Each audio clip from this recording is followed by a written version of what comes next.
It's Talk Funny, a podcast by Mark Bailey and other comics from all over. We came to Japan because thanks to the coronavirus we get to push elevator buttons with our elbows and flush toilets with our feet. The Talk Funny podcast from NagoyaRadio.com and Nagoya Comedy. Here's Mark Bailey. And we're back with Talk Funny. I'm Mark Bailey, and Mike Miller is back. Hi. So, Mike, I'm sorry that we made you go through, I had to pat you down 3 times, and Tofi had to pat you down 5 times. I don't know what, he's very thorough. He's not even security here. I don't know what he wanted to check my prostate for some reason? That was voluntary, too. Okay. He just, he volunteered to do that. And then we put you in a straitjacket because, the Olympics. Oh, the Olympics, The Olympics right. are coming, Well, actually, that's the reason I was late. I was late coming here because of the Olympics. Well, I'm not going to pay you money. I owed you 800 yen from a show, and I'm not going to pay you because of the Olympics. Oh, okay. We're not going to finish this podcast because of the Olympics. And I'm going to charge you for the air because of the Olympics, So, Mike brought this up off Mike, that the Olympics is being used as an excuse by the police here and the justice system they're cracking down. You said they're cracking down on Shinkansen now. They're Yes. going to, what are they, searching bags? They're going to have police at the I think the ticket gates with dogs. Oh, They're no. gonna sniff Oh, your crap. bags. So, Mark, I think you're going to have to go on the list. Yeah, we shouldn't even joke about that. No, we shouldn't. We're joking. And this is comedy. This is what worries me, because if you've ever watched the Australian border show, it's on YouTube, and it's the Border Patrol. And you know how Australians don't give a damn about anybody else's rules in the other countries? Hey, mate, no worries, mate. Hey, don't worry. Screw your country. It's not my laws. Yeah. Well, they're very serious about their own border control, ironically. Yeah. Interesting. Yeah, because you're not going to make the koalas, especially Asians. They're always cracking down on the Asians bringing the food in. They're always trying to sneak in. Chinese always trying to sneak in rice. And the Korean grandmas are always bringing kimchi to their grandson in Australia or whatever. They're bringing rotting fish and all this other stuff. So the Australians are very tough about that. And good for them. It's their country, and they're very tough about that. But a lot of the problems with Americans coming over is they have American dollars, and almost all American dollars have some form of cocaine on it, microscopically. That's true. And especially the ones I gave you yesterday, because, the Olympics. The Olympics. So that's why I changed all my money. That's why I burned that money. So that's why I converted all my U.S. dollars. They're worth a lot more, actually, if you grind them down. But the Australians will not take that actually as a legal argument. You have to go to court and say, yes, I guess I did have residue on my bills, but that's because, and it was on my hands because I touched the bills. Right. And a lawyer will eventually get you off, but that's what I'm worried about. I mean, because dogs are the ones that catch you, So all I'm just saying is, where's the Hitler for dogs? for let's elect one, because the Olympics. Where's the Hitler for dogs? I mean, these stupid narc dog. What did I ever do to you? I keep one of you guys in my home. That's why you gotta have doggy treats, and you just throw them. What you gotta do in the opposite direction. What you gotta do is start a dog biscuit company. There you go. And put cocaine in all of them. Get them used to cocaine, and then they're not gonna notice. Yeah, so they're sniffing. Because the Olympics, so they're checking on the trains and everything. And they're probably going to look in bags. I was in Tokyo and I saw just cops stopping just young Japanese guys, just stopping and asking to look in their bag, and the Japanese guys let them do it. Yeah, and I mean, this is a thing that a lot of people don't know. Even in Canada or the United States, a lot of people just assume when a police officer asks to look inside your bag that you have to show them, but you don't, and it's dangerous to do that. They'll still contest that, and refusal to do that will probably get you actually taken into the station. Oh, yeah? Because I've heard both ways. I've heard that you can refuse and you can say, do you have a warrant? But like you said, if you do that, that may imply that you have something suspicious in your bag, and they may take that in court to mean that you were doing something. I've looked up a lot of things. As far as I can tell, there's nothing to stop them from coming in. There is a way to get a warrant, but also they just might say, you wouldn't mind. You have nothing to hide, right? Because the Olympics. Yeah. You don't mind if I just look around. Who's drinking all these chew highs? That's why we're investigating in Nagoya, because the Tokyo Olympics. Yeah.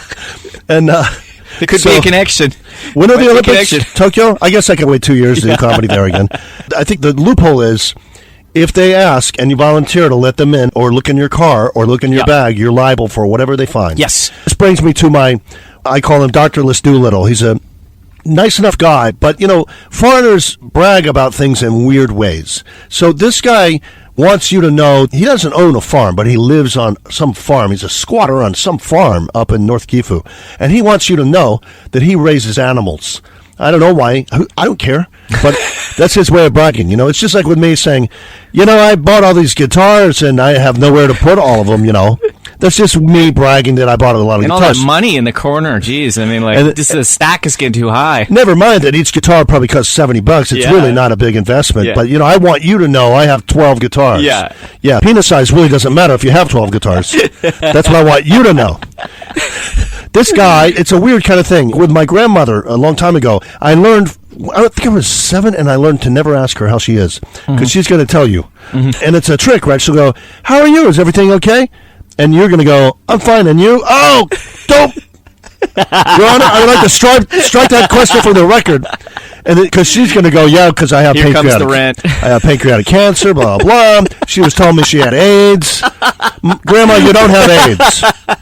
Welcome to my world. Grandma, I'm the only one that kisses you on the cheek. If you have AIDS, I have AIDS. And I'm 7. Was she hanging out with Freddie Mercury You or don't something? have AIDS. And stop playing We Are the Champions. I know it's an autographed copy, but... I'm sorry to the Queen fans. I love Freddie Mercury, and we love Queen. I saw them January 30th this year with Adam Lambert. They were fantastic. Awesome. Adam Lambert, nice Jewish boy. Oh, he's got a great voice. Nice Jewish boy. Very good. He's got the right attitude, too, because they asked him, where are you going to go next? Are you going to play with the Beatles if they reunite? And he said, no, I was lucky they picked me. He said, I am nothing but a Queen fan. That's what I am. Anyone who can hit those high notes, deserves to be on that stage because Freddie Mercury had such an amazing voice. It's a shame. Imagine if he had survived. If they'd had the drugs, the like AZT and stuff like that they do now for people with AIDS, and he'd survived. It'd be amazing to see what he would produce. Such a genius, I interviewed him in radio. You did? In the 80s. Wow. And you're going to have to stick with me. This probably is out of character, but at that time I was a real smartass. Really? Yeah. I was disrespectful to authority. What? And I've changed so much. And by authority, I also consider celebrities to be authority. So I was kind of disrespectful to them. I was, Billy Joel I thought was kind of a jerk. And so I was a jerk back to him. I had a radio show. Yeah. He's on my show. Anyway, so Freddie Mercury is a very nice guy and very fast at the comebacks. And so I said something about, his teeth where he had kind of a overbite, right? And he actually has had a dental condition. I forget the name of it now, but it means too many teeth in your mouth. He actually had that. Oh, okay, so he had to have like... Yeah, so it always looked like he was smiling when he wasn't. His teeth were just jutting out. So first thing I said, this was probably Radio Gaga or something, I think. I said, nice teeth, by the way. And I had glasses, and he said, nice eyesight, by the way. Touche. Well done, Fred. Monsieur Mercury. Done. Very good. Good for him, And then he said, shall we talk about the music and not each other? Really nice. Classy guy. Great. That's a great guy. Story. So, non-Dr. Doolittle, when you greet him, he'll say, hey, how's everything going? And I'll say, fine. And I learned from my grandmother not to say, and you. He'll say, well, glad things are going well for you. Yeah, they are. Not true for me. Okay. I'm not going to ask. And then somebody else walks in and they go, hey, how are you? And he said, my duck died. Your duck died. As one does. What is this, Green Acres? As you do. He's bragging that he has a duck and it died. And he said, but I still have one left. And I said, well, don't we all? We still have one left. So... And then people are going, your dog died? No, my duck died. My dog died last week. Okay. I don't want to be your friend. Everything around you dies. These are people who died, Jim Carroll Band. All these people are died. These are animals who died. And they all died on the farm that I don't own. So you don't know this guy, but he doesn't own a farm. He's a real character. And he doesn't own the farm. He's a squatter. And he said, yeah, I had a real estate guy come by. I don't know, some kind of nonsense about how I don't own the land. Yeah. Oh, get that guy off. Yeah, get him out of here. He said, I don't know, he's yakking. I don't understand. Something about property rights. Yeah. And that policeman who came and tried to pull me off because my the land. Olympics, I mean, saying it wasn't my land because the Olympics. Because the Olympics. And so people are saying, well, so why did your duck die? And he said, well, I had the other ducks, and then I have all my animals that I keep in my room. You know what? I'm just going to go to class early. And then the next week, making Mark go to class early. That's so horrible. That's powerful. It's bad when Mark shows up. Hey, Mark, there's chew highs hidden in the corner for Easter. Well, I'm going to class early.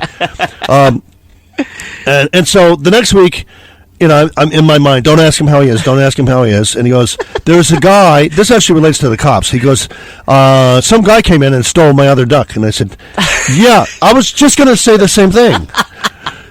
You took the words right out of my mouth. I was just going to say that too. Me too. Much in common. And I said, and my hippo now has a cold. What's with that? Who are these hippos getting colds? You're saying it was abducted? Yeah, that's good. I just now got Sorry. that. That duck's up the creek without a paddle. Yeah. Because if he had a paddle, that would be a platypus. So you told him you didn't give a duck about his problems? Yeah, he'll give a duck. You know what? You're a real duck. You're being a duck about this. Did you take him to the vet? Was he a quack? So the guy's real serious. He doesn't like it when you make fun of his stuff. Yeah. And he said, so I called the cops. And they looked around, and then they said, so it's probably some hungry guy or something. And he just took it, and he probably won't be back. And so this is how it relates to the cops. After a while of him telling this story, I just don't believe anything he says. I just think you're making it up. And for some reason, there was Peking duck on sale at the local Chinese restaurant. And I don't know, the cop came, he was giving me some cock and bull story about a duck, and he's spicing it up with, lies. Could you imagine that? He said, we'll find your duck, but you got to grease our palms. This cop, oh god, this cop, must have his squad mates must be like looking at him like, what? This is a country cop up in a mountain outpost. No, people must think he's like a compulsive liar or something. He's never ever met a foreigner before, and this guy calls him twice in a month about his ducks. So this is the thing that I actually had to counsel this Dr. Liz Doolittle about, because he's actually going into dangerous territory. He said, well, I was telling the cops, this is what I was saying before. That's what you do. In Canada, you might say, hey, listen, guys, I've been paying property taxes here for 30 years, and I've never caused trouble before, but there's a real problem for me, somebody breaking into my house and stealing my duck or whatever. Mm-hmm. So, I'd really like you guys to get to the bottom of this. Mm-hmm. As a taxpayer and a citizen that the cops are sworn to protect, you can say that. We are none of those things in Japan. Even though I own property and I'm a taxpayer and I'm a property taxpayer, they should name a street after me. But when the cops see you, they are not here to protect you. You're a bookkeeping error. Yes. You're an anomaly. Yeah. They'll protect you despite the fact that they're actually here to protect the Japanese. Yeah. So if it's you up against a Japanese guy that steals your duck, they're going to protect the Japanese guy's rights. Well, why do you have that duck anyway? Yeah, exactly. Where'd you buy that? You have a receipt for that duck? You're completely out of duck. Did you steal that duck from a pond? You're duck out of luck. Did you get this from on Golden Pond or on Golden Blonde?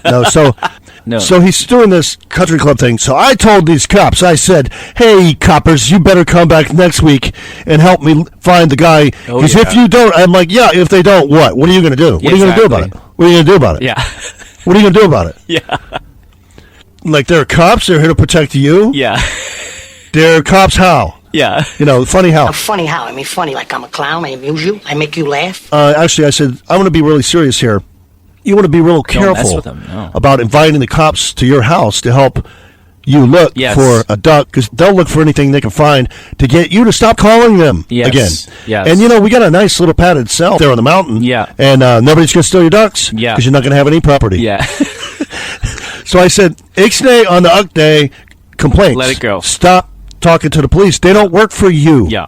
They're going to lock you up. Yeah. They've gotten 3 phone calls in 1 year, and all of them were from you. Yeah, exactly. And that's not what they're there for. So be real careful. These people going, and I just told these cops, you've seen too many Lethal Weapon movies. Yeah. I'm just going to go to the police chief, and I'm going to get you fired. Yeah, I'm going to speak my mind to the cops. So you want Officer Ito fired? Yes. Yeah. His father is the mayor. Yeah. I know that. His grandfather is the governor. Yeah, I know that. And you want to get him fired? Yeah. His nephew is your boss, right? Would you mind just waiting, and you give me your cell phone? Thank you. Because of the Olympics, and then will you just wait in this padded room here? We'll get right back to you as soon as the Olympics are over.